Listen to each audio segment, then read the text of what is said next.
Fasting is not just a physical discipline. According to Yogananda, it is a sacred rest for the overworked organs of the body and even for the life force itself.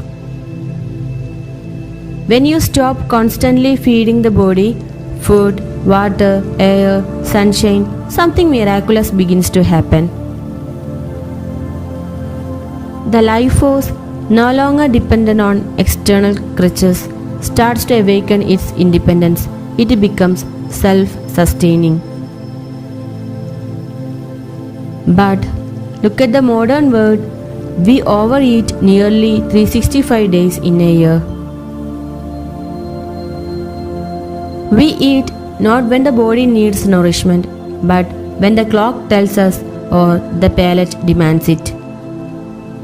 And Yogananda warns us, this undeviating regularity, this enslavement to taste is one of the greatest curses to our health.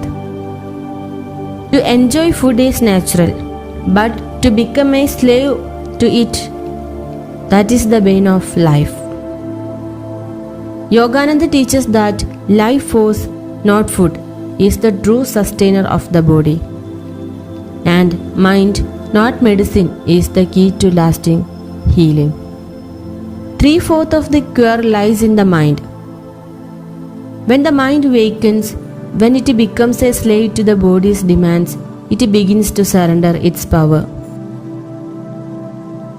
And even the best doctors or medicines are helpless if the mind has given up. But in India and in yogic science, we learn a different path. We learn to conquer the body, to rely not on outer things but on the inner strength of consciousness. Yogananda tells a remarkable story. One summer day in Milwaukee, he was giving a lecture under the blazing sun. His face was drenched in sweat, no handkerchief in sight. But instead of panicking, he did something extraordinary. He placed his consciousness at the Kutastha center, the spiritual eye, and inwardly affirmed, "Lord, my body is cold." Instantly, the perspiration vanished. His body felt as cool as a mountain stream. It is not fantasy. It is the untapped power of the mind.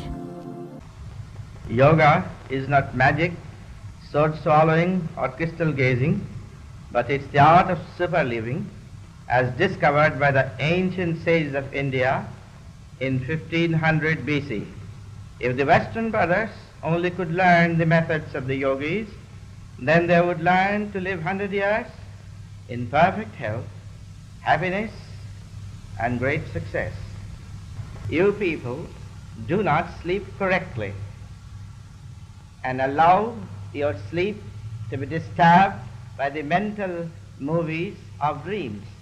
You subconsciously worry about unpaid bills and troubles.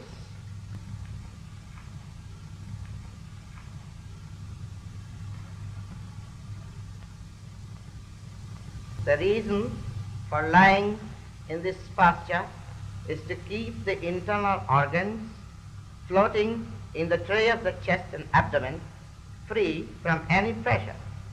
But by closing the eyes and in a relaxation, I can remain asleep several nights. And by opening the eyes and recharging the body, I can keep awake several days. Now, I will go into the state of superconscious bliss by lifting my eyes higher in a relaxation and controlling my heartbeat.